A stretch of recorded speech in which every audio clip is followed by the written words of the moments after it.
Great, thanks very much, Carter, for introducing me, and Donald and the IMBS for organising this conference, which looks very interesting. So I'll just take a preface when I'm starting, is to follow on Matthew's talk. The sort of questions I'm going to address here are developing mathematical and statistical theory to deal with networks when you have missing and or sampled data. So in the context of what Matt was talking about, he did surveys within 75 villages, and the sort of issues this theory addresses are what would happen if when you showed up to interview a household that the household wasn't there, or they refused to answer the questions, or they did answer the questions but didn't answer them all. So in essence, cases like this, or if they answered the questions but had incorrect responses. So in all of these cases, the development, as Matt has done, relies on the fact that you have a census, an accurate census of all of the relational and covariate information in the network structure. And so the issues that I'm going to talk about deal with the case when some of that's not there. That would be the missing data case. An alternative case could have been Matt could have gone in and, for logistic reasons, instead of doing surveys in every household, would have actually done a survey in, let's say, 10% of the households by just randomly choosing 10% out of the total number. So then he still wouldn't have had complete network information, and hence he would need a statistical way to justify using that sampled data to draw inference to what he's really interested in terms of the underlying, looking at inference for underlying support network. So they're canonical or just simple examples of what I'll be talking about. And I also do enjoy people asking questions, so feel free to ask questions at any point. So I've recently moved to the University of California in Los Angeles, so it's good to be your peer after a decade at the University of Washington. Actually 9 years at the University of Washington, and last year I spent at the University of Western Australia, whose claim to fame is it's warmer and sunnier than Los Angeles. And much of this is joint work with Chris Guile at the University of Massachusetts. I'm not going to focus a lot on the technical details. I will describe some of the key results. But if you just Google her name or my name and track this down, you'll find it. This paper is probably the simplest one to read, but the working paper and other things like that have all the technical details in them. Okay, so I prepared some slides. These are sort of standard slides on network modelling from a statistical perspective.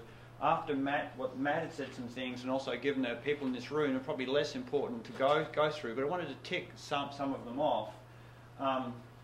Just probably the most important one I'll make a comment on in terms of the conference as a whole, we discussed this briefly over lunch, is the notion that networks play an important role in a large number of fields, and many people in this room come from what could be described as a classic social network analysis viewpoint, or at least that's where their traditions hold. But over the last 10 to 15 years, there's been an explosion of other groups who've become vitally interested in networks and have developed different ways of saying the same things and the same way, using the same terms on different things.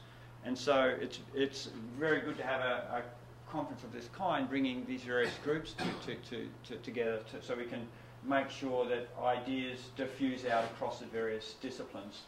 And the last thing, and I think this is an important point, is that because they have various, the disciplines vary, the phenomena under study vary greatly, the scientific objectives are sometimes very different.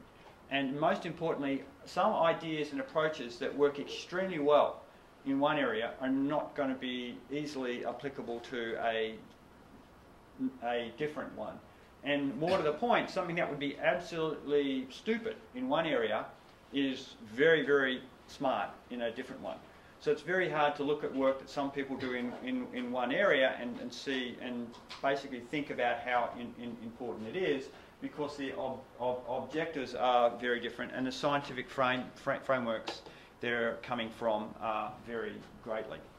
I have some other points here, but I don't think I'll spend much time on that. The other thing is, and will come out through the different talks in this conference, here are some examples of the different objectives that group have. Some people presume the underlying network is a substrate on which the scientific processes of interest diffuse over, and so you have lots of movement over those networks structures. In the social science, it's much more common where the relational information or the network itself is the primary object of scientific interest. And in both of those cases, you might get the idea is what we're really interested in is either to change the network structure or change the diffusion processes and see how that will influence outcomes. So I think they're very important things to keep in mind in terms of the objectives. Now the notes I have here just basically wanted to define some social structure. Again, very familiar to people in this room. I really just to introduce the notation, I'll really be focusing on a random variable y with subscript I and j being the value of our relationship from I to j. So we can obviously represent that as a sociogram or equivalently, just in terms of a socio matrix. In this case, the outcome's binary. I'll probably stick with the binary case throughout, though actually all of the theory developed applies equally to valued edges. One other just general point I want to make in terms of introduction before I get into the specific content of the talk is another distinction I think is very important and will probably come up during the other talks, which is the idea of a network-specific perspective as distinct from a population process perspective. And what I mean by this is the scientific focus on a given network you're looking at. This network, these ties, these individuals, this relationship is what we want to study. They're network specific, or are you thinking about the network as data from some underlying social, political, or economic process, and what you want to understand is that process itself. And what you have is just data from that process. So if someone told you about the process, you wouldn't even look at the data. If you knew what the process was, the data is just a means to an end. Now the difference is, and a lot of descriptive work is done on complex networks because they're really trying to address network-specific questions. And more commonly, certainly in terms of the groups that I've worked with, we're basically interested in underlying a social structure itself, and what we typically do is write down a stochastic model, mathematically stochastic model for the underlying social process, and then see the data as a realization of that stochastic model. And so much of the work focuses on questions of inference. If we observe the data but have not observed the social process, how do we go from the data to saying something about what we care about, which is the social process? And what I'm going to do today takes this perspective completely, or well, mostly completely. Although I do think this is one thing, it's a sort of very basic fact, but it's always worthwhile keeping it in mind.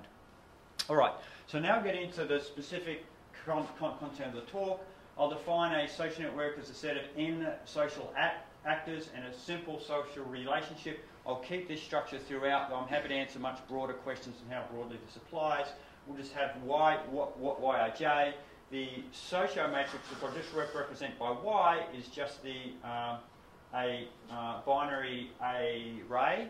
The way I'll write it is it's a directed network, though again in terms of the development, directed, undirected, it doesn't make a lot of difference. So from the population process perspective, what our primary goal is to write down a stochastic model for this binary array Y, this multivariate random variable, as a function of some parameter eta, which is going to represent that process. Now, I'm not going to be too specific about what that stochastic model is. I will come up with specific classes, although the theory is general.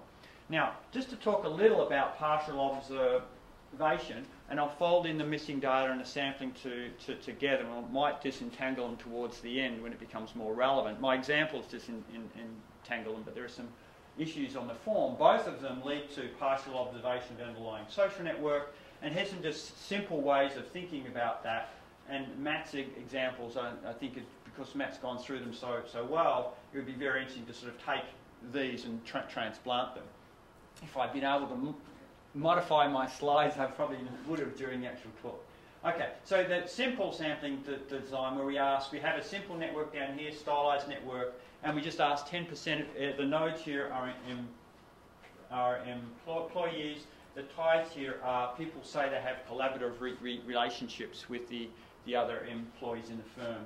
So we could ask 10% of them and get so-called egocentric, a form of egocentric sampling for just observing those folks there. So we might start off with just observing 2 of those folks, and we'll ask them about their ties, who they collaborate with, and then just use that as data. So we've only got partial observation.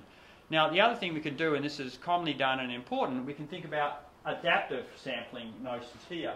We start off with an egocentric one, and what we do is then look at the people these guys nominate, and then they say Bob, so they go and see Bob, and we interview Bob and then collect data from Bob.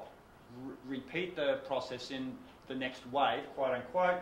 We go and ask these folks and we see who they collaborate with, and then in principle we could continue that process out through the, oops, sorry, going the wrong way. Continue that process out, and we got almost everybody there, and then we could get everybody in the end. So we could either take a finite number of wave or do it to exhaustion. And with your imagination, you can see endless variation of this process. The key thing I wanted to bring across is a very simple notion. It's adaptive in the sense of, as distinct from traditional survey design, such as egocentric, you use information you collect during the actual survey to determine who you survey. You're adapting to what you observe in the process of sampling. So as a result, it's called adaptive sampling designs. And a naive reaction is, that's great, but an egocentric, I can use, for example, simple random sampling here, but adaptive sampling, since I'm adapting to what I've observed, how am I going to analyse it? That's a very good question. You can't analyse it in the same way you use simple random sampling, obviously, well, except in special cases, but not in general. But that's exactly the question I'm going to answer in this talk. I'll give a framework for answering that question in this talk. It's a really interesting question. Okay, so 2 other things I like to mention about, so-called out-of-design missing data. Now, in the sampling design, note, in theory, this is under complete control of the researcher. They decide how to do the sampling. They go ahead and implement that, both egocentric and adaptive. Now, missing data is sort of the opposite. You have partial observation, but it's typically, or almost always, out of the control of the research involved. They really wanted to collect everybody, but somehow the people weren't listening, and they didn't actually fill out the surveys or do the actual work. So the difference between this is by design, and this is out of design. And in particular, we know the mechanism of observation here. Here we don't know the mechanism of observation.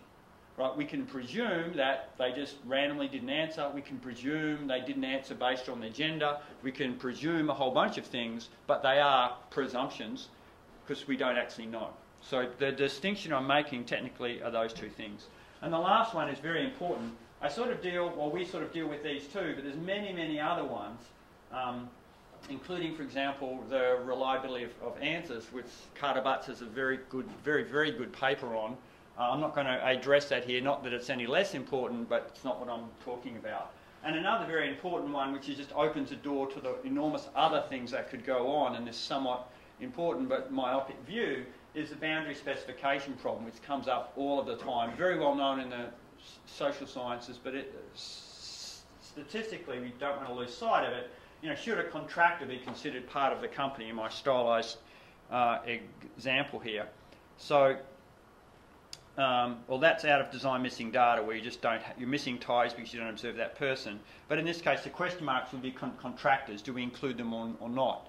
Now, of course, they will influence the social structure, yes, because they do have roles. So, well, maybe we should include them, but they're not the same of others. Well, we could include them and include a covariate based on their contractor status, analyse it as a whole. You can quickly see where this leads to conceptual ambiguities and conceptual things that you need to address, rather than what I would view as technical statistical issues. Whereas note, these could be dealt with primarily in a technical statistical way, this steps in at least in an interaction between a conceptual issues and technical statistical issues. All right. Now, last thing I want to say, and again, this is one of those things which is pretty fundamental, probably known to all, but I want to sort of draw a spotlight on it. Just a 2x2 table thinking about the frameworks for statistical analysis. So I've mentioned network specific and population process, fully observed, partially observed, what's typically done or what's typically presumed, fully observed. Well, what we're doing is description here. We calculate summaries, statistics, we look at the graph. Models, classical statistical models under a census. In the partially observed, what's often done here for the description of so-called design-based inference, and this would be so-called model-based inference, and it doesn't need to be likelihood-based inference, but I'm going to focus purely on likelihood-based inference just based on my own desires. I think likelihood-based inference has a lot going for it. Doesn't need to be. There's many other things you can actually do, and I'm happy to discuss that with folks later. That's what I'll be talking about. So design-based inference, again, something we do a lot, but just to make sure everyone's on the same page in terms of what I mean. So an example of this would be questions that are directly related to the network itself. So we could ask these sort of questions here, or in Matt's example, we could ask, how many people on average in each of these networks, or what is the average degree of the individual actors in this network. So the idea here, we want to make probability statements about the relations in the full network based on partial observation. So Matt's example, if he missed 10% of the households, he doesn't care about the 90% is observed, he wants to look at the entire group because they're the actual structure. So what we actually might want to do is try to infer for the 10% which are missing. And the classic idea here, which is done in classic survey sampling, is you construct the probability of observing each of the actual households in Matt's example, and then you would weight by the inverse probability of sampling, and this gives you the classic Horvitz-Thompson estimator of the values, and we proceed as we normally do. Huge advantage, and this is why I put this slide here, is it doesn't require a model for the network structure. Note, the only stochastic component of this is the sampling mechanism, the probability of observing it. We don't observe that the network itself has any stochastic structure. It's just a fixed unknown quantity out there. Right? So this is both trivial and banal and profoundly interesting. Because without that model, we're in good shape. We have control over the stochastic mechanism, and so the statements we make are sort of correct. They don't involve on in somewhat partially testable assumptions about the network structure. Big disadvantage, you need to know the sampling mechanism. Well, that's, we can deal with that. And difficult to conduct complex analysis. You want proportions and things like that. It's relatively straightforward. When you look at higher order network structures, it becomes much more difficult. For what Matt was doing, it would actually work. But once you get, it's somewhat limited in terms of what it can actually do. Sorry, I didn't understand that. Wouldn't your probability assessment of the relations in the full network still depend on your prior about the network structure? So if you have a prior belief between different possible network structures, then you observe these random samples, it still seems like the prior is going to enter into your...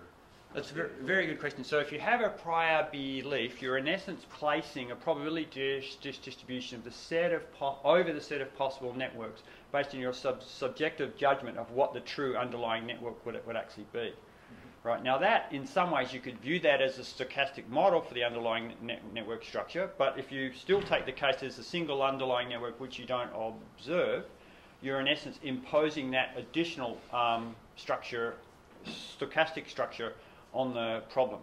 So if you did have a subjective knowledge about what the underlying network was, you would incorporate that within this process. And conceptually, the simplest way of doing it is you would draw from your subjective knowledge of what the network structure was, then you'd apply this approach, then you'd draw another one, reapply this approach, and then you'd integrate them in the end based on the multiple draws and come up with your conclusions based on that. Or you could embed that if you... Well, no, I won't go to that. So you could do different ways. But let me just take one more step back. This approach does not require you to have a subjective knowledge about what the missing observation was. It does not require you to place that probability distribution over the set of complete networks. Okay, if it doesn't require that, is it that there's some kind of null hypothesis? Or I just don't understand how one updates if one doesn't have a null hypothesis and one doesn't have a prior over the different networks. So I guess I'm just not following, but I may be going off on a tangent. It's interesting. So, yeah, no, I understand. I just want to answer this because I think it's a good point. So let me give an example where we have a single, we don't observe a single relationship, say, for example, in a network. Simple example. Or, I mean, a different one. We randomly sample all but one of the observed ties. Now, based on the idea of randomly sampling, where each of the households or each of the ties, to keep it simple, could have equally likely been observed, we can use that to then infer the missing tie. That the selection mechanism of the dyads, knowledge of that is sufficient to make inference about the missing tie without any subjective knowledge involved. Okay, let's come back to it. Maybe I can chime in. Maybe the point is, correct me if I'm wrong, you're getting at is, I mean, you can justify this type of thing in principle on a purely frequentist grounds.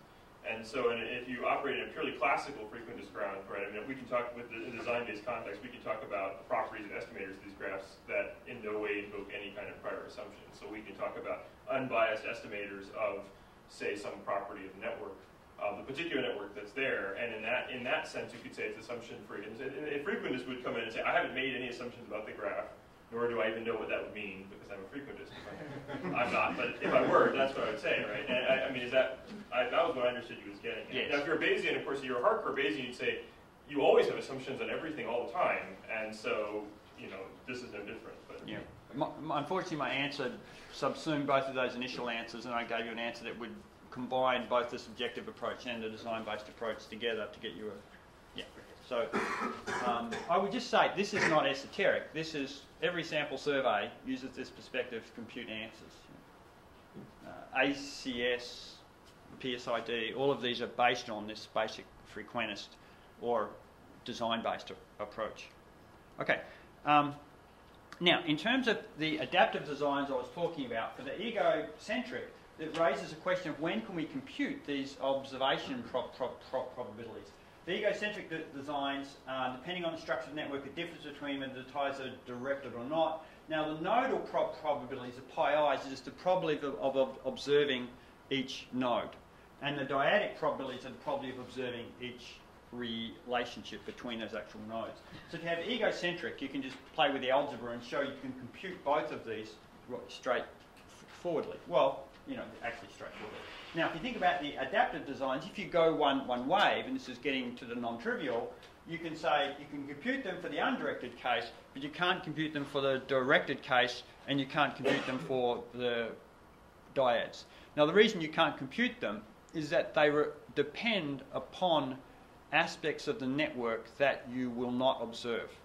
So as a result, because they depend upon unobserved characteristics, you can't compute them.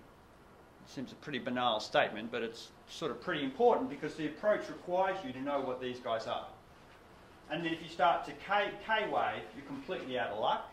You can't do them for any of these. And for a saturated model, which is you go all the way to the end to get to the end, because you know in the end you're going to observe the edge of the network, you can actually do it for undirected nodal, but not for anything else. So why am I showing this? It's basically showing design-based inference for networks when you have adaptive sampling designs is very, very limited. You can't really do too much with it. So what about the stochastic modelling approach? So I'll just stick with it here. Again, as I mentioned, we want to make statements about social forces. We can create complex regression style models in here. Examples of these would be ERGM, one of the latent space stochastic models, or many models, many flexible models. Big advantage, we can write down very flexible models for it. The disadvantages, and I'll focus upon these, assumes the chosen model form is accurate. You write down all these models. Are they correct or not? Computation expensive, this is less important. Assumptions about the sampling process, I'll say more about that. But it does apply very broadly, but not to all sampling processes. And, well, the last one, these models have typically only been fit to this point, or until recently, to fully observe networks. So a model is sort of like a Pandora's box. You write down a model, you get what you probably want, but suddenly you've got all these other issues, right? You can't get something for nothing. If you get something for nothing, you've overpaid. Better. Laugh at my jokes. I'm not leaving Los Angeles ever. All right. Okay. So models for missing sample data, just in terms of time. Most, and this is cringe. Most analyses ignore individuals with missing data. For example, how many people here have analysed ad health data? This is again coming from lunch. Carter's the only one. All right. You guys aren't showing up. I'll sacrifice myself. All right. Ad health. So. I know how bad that is. All right, I have suffered greatly under ad health. But I just mentioned, and this is not critical of anyone, most people who analyse ad health don't recognise an enormous amount of data missing in ad health. So I'll just focus on the relational ties. You go out, and for those of you who don't know ad health, in a simple sense, you go out to a high school, you ask people, the students in a high school, to sit down, fill out a form and tell us who their friends are. Well, that sounds great, in that you've got 160 odd high schools, you've got many thousands of students. People are not going to show up on the day you want them to fill out the form. They're not going to answer all the questions, and so on. So ad health has an enormous amount of missing data. Now, my point in making this is not to criticise ad health, which is a very well done survey. It's just to make the following fundamental point. When you essentially look at simple structures where you just want to calculate averages, say you just do a standard thing like a CPS survey, where you can presume with some plausible nature that the missing values are missing at random, then if you have a 10% missingness, you're not losing very much. But when you come to relational data, such as ad health, when looking at the ties, that 10% missing can have an enormous amount of impact on what's going on. So what they did in the ad health was that if they had missing people, they sort of whited them out, and so the networks are the eroded ones based on the people who actually answered the survey, but also the ties of the people who answered the survey also. So all ad health relational data is much reduced by that, and it does affect the social structure. I'll give a simple example of analysing ad health later with it, but that's a primary point I wanted to make about that. With relational data, missingness suddenly, because the impact of a missing observation could be, in principle, we felt through the entire network structure through its relational form, the impact of missing data can be much larger on scientific analysis. So we've done some work, and in particular I want to emphasise the work of Steve Thompson and Ove Frank. This paper didn't get a lot of press. It's actually a very, very good paper. I think the references we have in our work, but it's a paper in survey methodology. It's very important, and they started working on this process. But also, I want to emphasise again Carter's work. I think Carter's work on relations and on inaccurate responses, and Thompson's and Frank work are the two primary work in this area. So we extend it and make it more sophisticated and explicated, I think, and so on. Now, there's a bunch of other work on missing data in here. I'm not going to go into the background in the actual work in the point of time. But I'll just make a key point, and I'll say this now, I've written it down, but I'll come back to this. We, in essence, start to think about ideas of missing data, which relate to the classical work done motivated by survey sampling by Little and Rubin's work going back.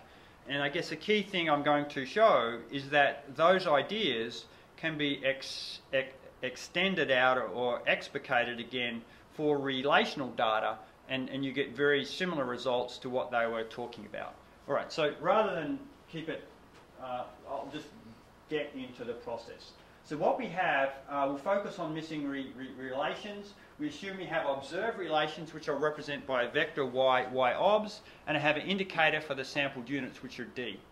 Right, so D is a matrix, and it just says 1 if you observe, 0 if you don't.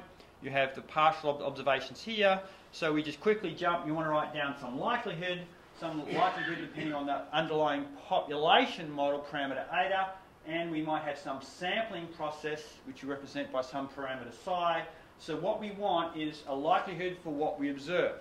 We don't just observe the dyads here, we also observe the sampling unit. So we want the joint likelihood of the observed dyads, or the observed part of the network, but also the sampling process, how it depends upon eta and psi. So formally we can just write this down as just by trivially summing over the unobserved relations of this full form, of this form here, and then just writing it out finally in this equation, which is again straightforward, but it really tells us what's going on. We want to sum over all possible unobserved dyads, the values of the unobserved dyads, of the probability of observing what we actually did, the observation matrix, conditional upon the complete unobserved, the observed and the unobserved, so the complete network structure, and some parameter psi, which is something to do with the sampling process, i.e. what proportion do we sample or something like that, multiplied by, over here, the probability of the unobserved and the observed. So this is a probability for the complete network. No, not what we observed, but of the complete network, and this is where the unobserved component comes into the process. So what this basically says, if you want to do inference in a model-based way, it depends in general upon the design mechanism, because what this is the probability of observing a particular set of dyads as a function of the unobserved social structure and other parameters. This is explicitly a model for the design mechanism, or out of design missing data in the missing data case, multiplied by the probability of underlying social structure, the model for the underlying social structure. So formally writing down, if we've got a model for this, and we've got a model for that, and we're willing to do some sums, we can write down our likelihood. So that's the sort of outcome here. All right, but an interesting question is, gee, for sampled data, we might know this. But wait a minute, it depends upon the fully unobserved things. So we very rarely know that unless we have a very simple sampling structure. For example, simple random sampling of nodes. Well, it doesn't depend upon these guys here. It depends upon how many nodes we've got, so we do not know that. But once we have non-trivial or non-simple, very simple sampling structures, this becomes complicated because it's probably going to depend upon unobserved characteristics. This guy here, well, we probably can write down a model for it. We don't know eta, but we're probably willing to write down that model. Well, we do that in a routine way. And sums, well, we're willing to do some sums. All right, but an interesting question here is, when can we ignore the sampling process? Because that means we don't need to know this thing here. Okay, so we talk about adaptive sampling designs. We define a sampling design to be adaptive if the probability of observing a set of relations here, given the observed component and the missing component, is just equal to the probability of that design given the observed component only. So what we're not saying, no, what's missing here is why miss. So what this basically says is that the design mechanism does not depend upon the missing relations given the observed relations. So it's not unconditionally true, it's conditionally true. So given what we've observed, the mechanism does not depend upon the unobserved. And think back to the adaptive designs and other things like that. So we define this as adaptive. If you remember when I was going out by waves, when we decide to sample next, we always look at who we have already. So at each point, to get the next wave, we can use the information we have in the current wave to determine that. So hence it's known, it only depends upon the observed, so that statement would be true. So in other words, the wave-based so-called snowball, I didn't use that word earlier, snowball sample or so-called link tracing designs are adaptive in this sense. Okay, so these are adaptive designs, and for those of you who know the survey literature, this is most of the definition of what missing at random means. So these are effectively the same idea. There are some subtle differences, but not really. I think they're the same thing. And so the standard result, which we show, but again it's relatively trivial, and Thompson and Frank showed earlier, is that standard network sampling designs such as conventional single wave, multi-wave and link tracing are adaptive in this sense. So I could talk more about these, but I've sort of spoken through them. The adaptive designs, there's an enormous array of them. Could depend on covariates, could depend on many things. Let's get to something a little more relevant. So consider some sampling design governed by some parameter eta, some stochastic network model. We call the sampling design amenable to a model. This is a new concept. If the sampling design is adaptive and the parameters are distinct. So what we mean by that is the sampling, that the parameters for the sampling design don't overlap with the parameters for the stochastic model. And you'd think, well, why would you do that? That sounds crazy. But you can think of cases where that's actually true. But you also need that the product space, that the joint parameter space is you also have this, the parameter space is separable as well, just to be sure. So the idea, if you have this, then if this is true, then the likelihood for these two parameters can be written as the product of the likelihoods for the sampling process here and the so-called face value likelihood, or only the likelihood for the observed data. So this is exactly the condition you need to split these. The likelihood for the full data is equal to a sampling design likelihood and a face value likelihood. So the direct implication of this is if you're interested in only the sampling design, you can maximise this likelihood because this doesn't depend upon psi. And if you're interested in the model, you can maximise this likelihood because this doesn't depend upon eta. And so you're in much better shape. And again, formally, we can just write down this likelihood, of course, is the probability of that. And this likelihood is, of course, the sum over the unobserved again of this. So because this is a full data model here, which we know we've got a model for, a full network model, you can just get that just by doing some sums without any additional assumptions. So as a result, this is really helpful. Because you almost always have the full data model because you're thinking about full data cases. So that with some sums and you're in pretty good shape. Right, if it's not, we can still go back to the other formula we have, but now you need to have a model for the design. That's not really any trouble, but you have to start modelling the design process also. Okay, so I'll now talk about a particular class of models which is very commonly used. They're helpful in ways of thinking about network structures. They're often helpful with data, but they're very useful in terms of the underlying parameters of good structural interpretations. I won't say so much more about them, just so-called exponential random graph models, or really just exponential family models. So just to write them down, I think most people in the room would have seen them, but just to give a brief introduction, they're statistical exponential families, so it's writing out a model for the entire process, written as the exponent of eta, which is a parameter, is a linear cross product of some networks, statistics G. These are the so-called features of the network, or just statistics that represent structural forms. And this is just the normalizing constant here. Exponential families have been studied for a very long time, but they're brought into the field by originally BSAG. Well, BSAG was also working a lot of work in statistical physics, and then in social networks, a seminal paper by Ove Frank and David Strauss, who used to be in this area, well, still is in this area. And so these are just, I've written this down as a linear exponential family here. These are the network statistics, and by their definition are jointly sufficient for the model. Could be very complex based on the choice. I won't say so much more about these. I'm happy for those who haven't seen them. The random graphs, I'll just flash through these. It's sort of, well, just very helpful here. Very simple cases where the statistics just account for the number of graphs in it. This is a Udos-Renyi models, fully random graph model, homogeneous data independence models, where you have the network statistics depend upon covariates on the relations. Then you can show with a little algebra you get sort of something that looks like a logistic regression. And the famous actor Markov statistics of Frank and Strauss. I'll just say a few words on these, where it's basically motivated by the Markov notion that relations in the graph that do not share an actor, not instant on an actor, are conditionally independent given the rest of the network. I think this is a very clever idea related to nearest neighbour ideas in spatial modelling.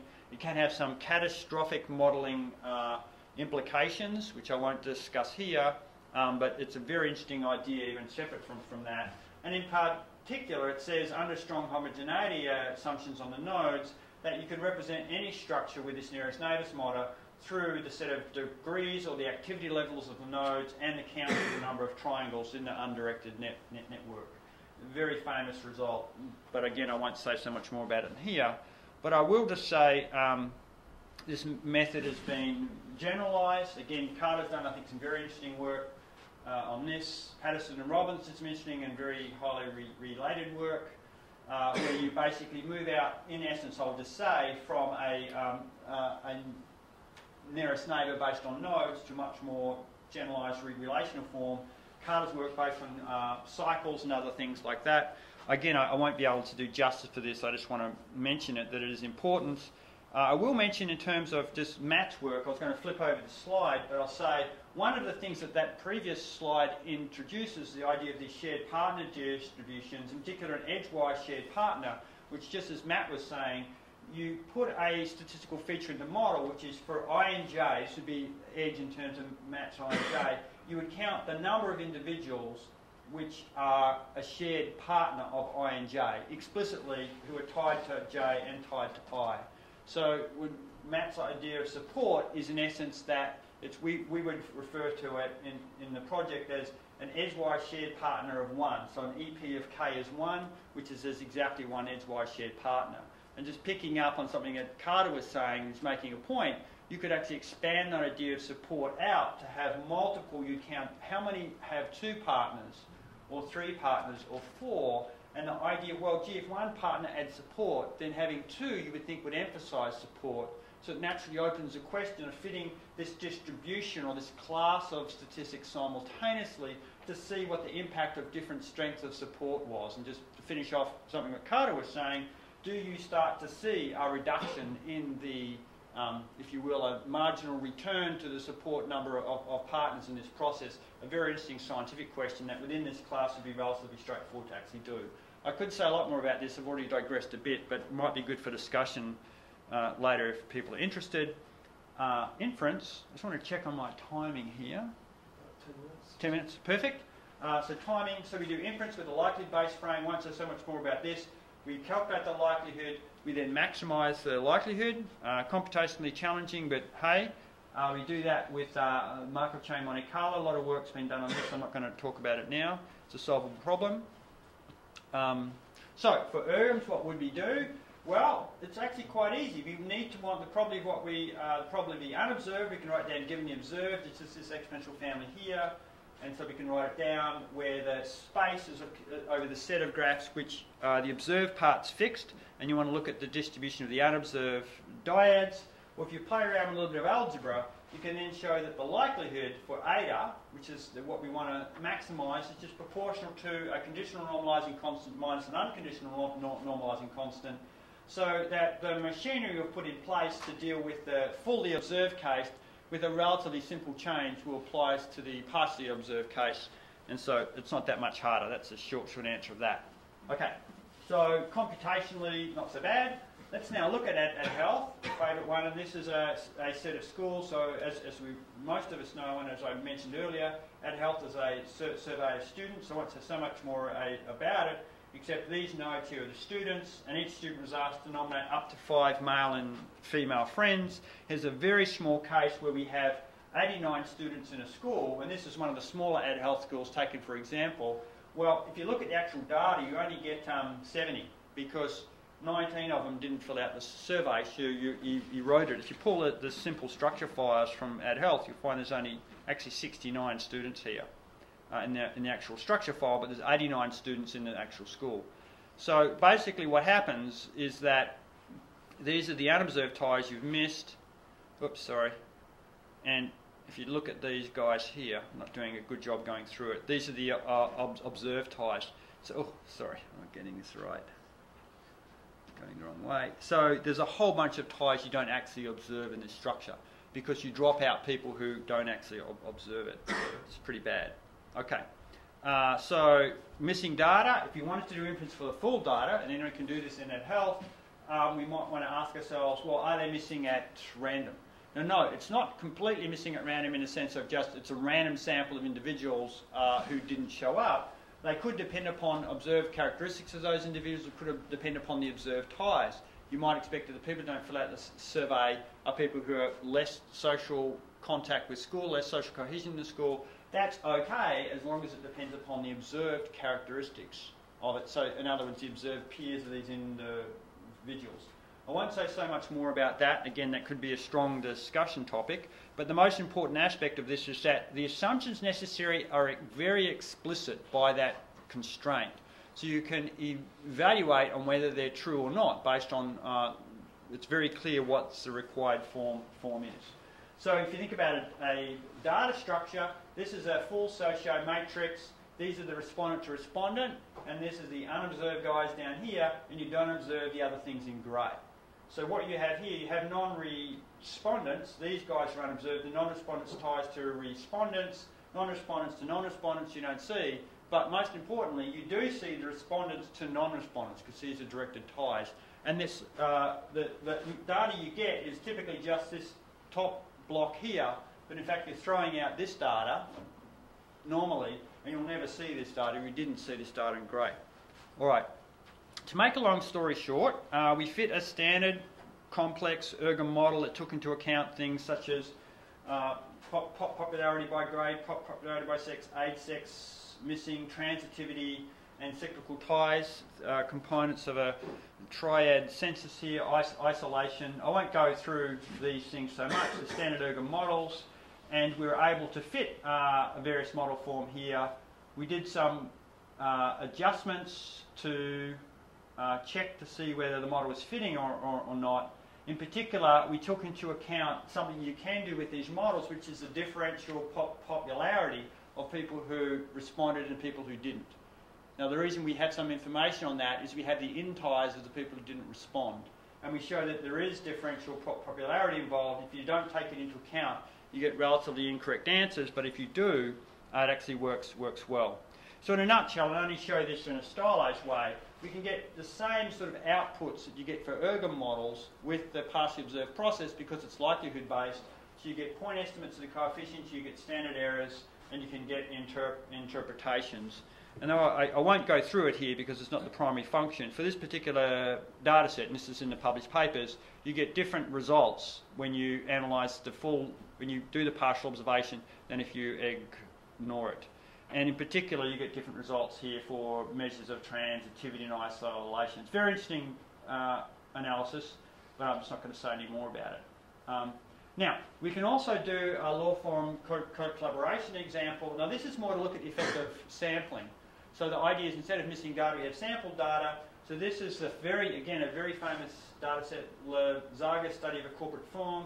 These are individual partners in a firm, and we look at these are collaborative ties. We have covariates on them. So what we did as a simulation exercise was to simulate adaptive sampling. We started off with two partners, and then we included all their collaborators as well as all those folks. We went out two ways of sampling in this process.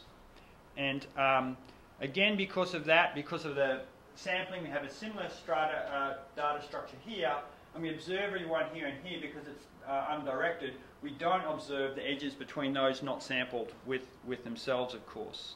And so we go through the same process. We have an adaptive sampling model, and now we know this model is true because it's an adaptive sampling design, and then we get various estimates involved from the process. So we fit, again, what is a relatively standard ERGM model for this process to look at the impact upon we know the complete data values here if you have the complete data network, but we can look at the effect of sampling is when we do the data inference. So the question here was, what is the efficiency loss by essentially only doing a two-way sampling design on this data compared to observing a full data set? And what we show in a nutshell is the loss is relatively small. It does vary by the parameter of interest, which you can work out by looking at the information matrices, in this case doing it empirically, but you can look at the efficiency loss there, and we see things going on. One thing I wanted to show here, and this is, I think, interesting, is that down here, I'm going to have the number of observed dyads involved. Now note the number of observed under different sampling schemes. Now note this varies because it's an adaptive design. If we get people who have a lot of ties, our random sample of the initial seeds have a lot of ties, we're going to observe more dyads because we'll link trace out to those. But if you've got the two isolates, for example, they're not link tracing out to anyone, so you won't observe many dyads. So the observed number of dyads is actually random in this case. And so we have a range here up to the full set. And so that if we don't observe many dyads, well, we're not going to get a lot of data, we're not going to get a lot of information, so our accuracy is reduced. So the accuracy of the estimator is random also. And so how do we measure accuracy? Long conversation, but the short answer, we use Kullback-Leibler divergence between the observed network and the true network in this case. And we do that, which has many interpretations, but is a direct measure of information. And what we see as the number of observed dyads increases, gratifyingly, the equivalent level of divergence decreases. So you observe more diodes, you get more information, you know more.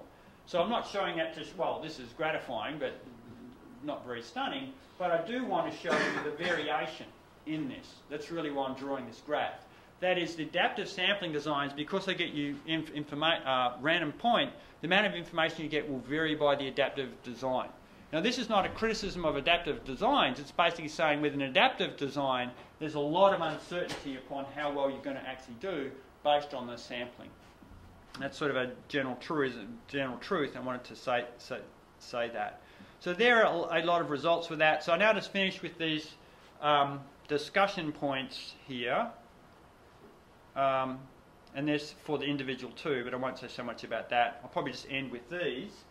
I guess the most important thing is that the classical theory of missing data can be applied to relational data and to network data in a relatively straightforward way. That's number one. That is missing data and sampling data, and in particular, you don't need simple random sampling to be representative. It's very, again, a simple point, but a very important point. You do need typically to think about the sampling design. Some forms can greatly improve this. I didn't emphasise the use of the covariates in modelling the sampling design and a lot of other stuff like that, but it can all be brought to bear in a relatively standard way. And in particular, if you want to fit exponential training random graph models, then the StatNet package, of which Carter and I are co-developers of with other folks, especially Dave Hunter, Martina Morris, Dave Hunter from Penn State, Martina Morris from Washington, and Pavel Krivitsky from Carnegie Mellon will develop this. Steve Goodrow from University of Washington will develop this package, and this is all automatically in that. So if you have missing data in StatNet, it just works through the computations. And that, I think, is I'll leave it to point and see if there's any questions on any aspect that I'll discuss today. Thank you. We have some time for questions.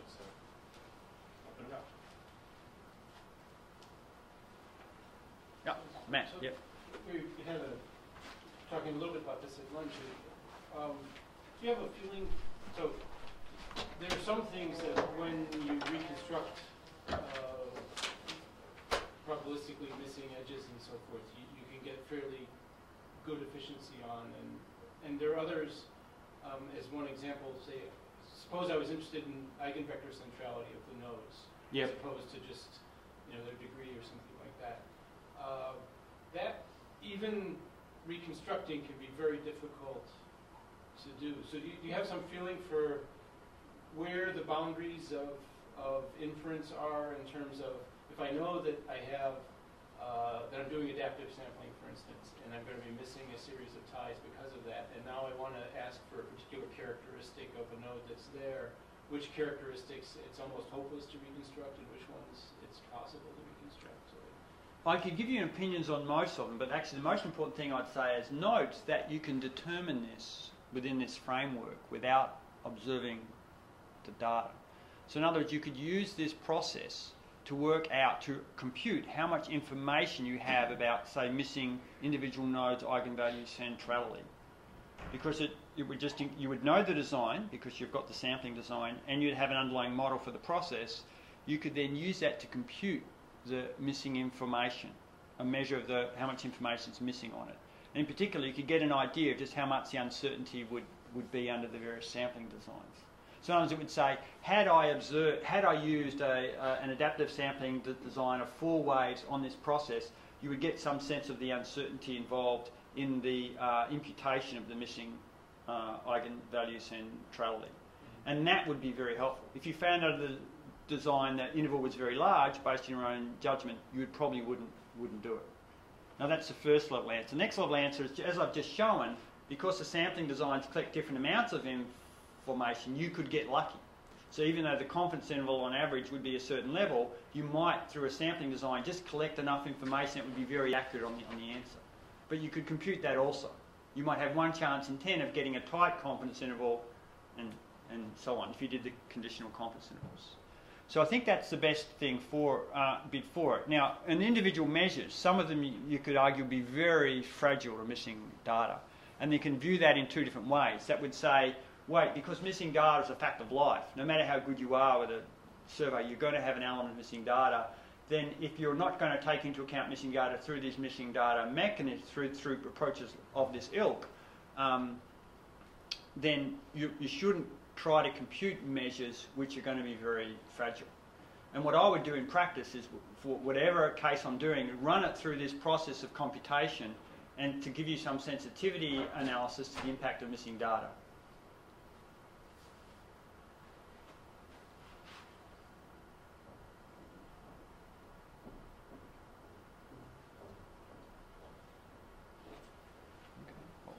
Just to follow up on that, I mean, the sort of one thing that would be natural would be to suspect that this is going to be, the sensitivity of this might be related to the order of the dependence of the term, the nature of the dependence of the term. So every statistic you put in the graph is associated with a type of dependent structure.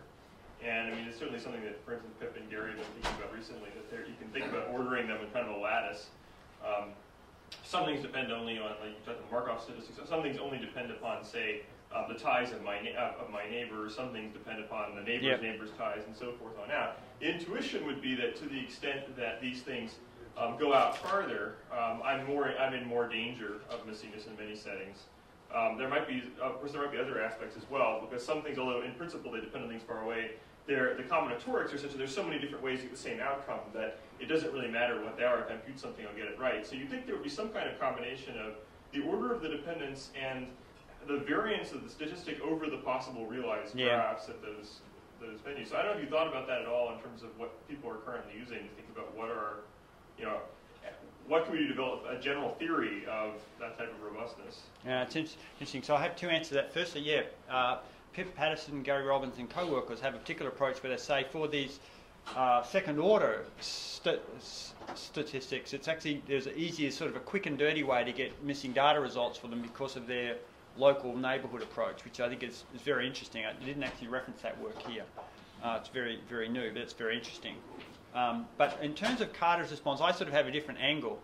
Another factor we take into account is the size of the network, just to add on how many individual nodes you have. And I'm really nervous about making any predictions for almost any statistic because it depends so much on those. So in any case, I'd come back to simulate, come out, use this process to compute the amount of information for the network of that given size, given underlying structural model, other terms in the model, effective covariates, to see the effect of it, to address this.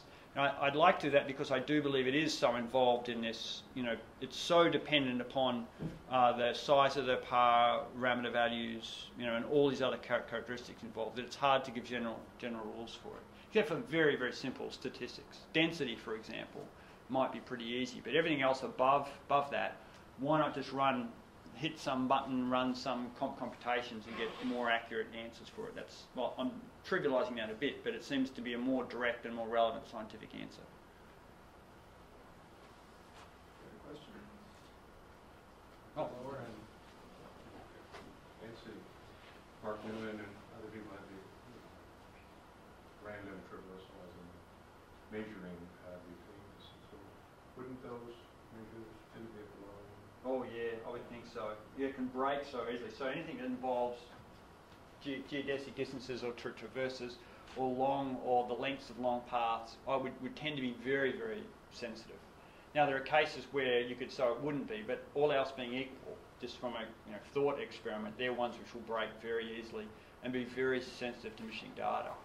And as a general rule, we have to be very, very careful looking at data sets to think about, does the data relate to the full network of scientific interest or to actually this eroded subset which is collected for convenience reasons?